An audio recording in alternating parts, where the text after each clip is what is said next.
Hey everyone, so in the interest of trying to finish off some bottles that are like 3/4 of the way down, make some space for some new stuff, here's one of these right here that we'll be finishing up. Elijah Craig, Toasted Barrel 94 proof. My opinion on this one has kind of changed a bit back and forth. Originally when I had this, I really wasn't thrilled the first time I bought this bottle. I gave it another try.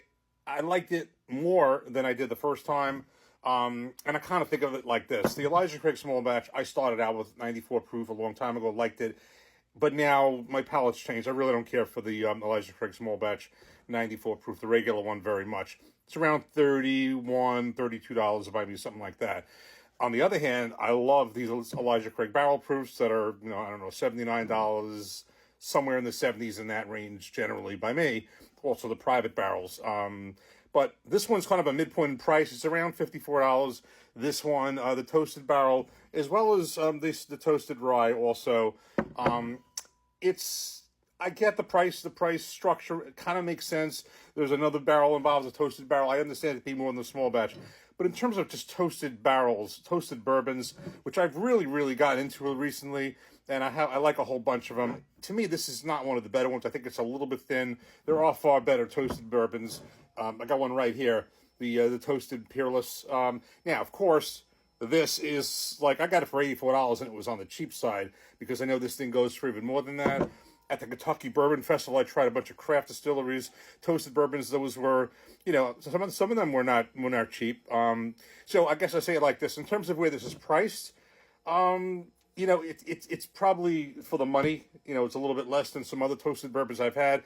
On the other hand, the Nulu small batch Nulu toasted small batch, I got for $29. But I think we all know that probably was a rare find, and it may have been overpriced. So basically, to me, if you like a toasted bourbon and you're looking for something that maybe less money than some of the other ones, at the same time, maybe a midpoint in price between the regular small batch and the barrel proof, this may be for you.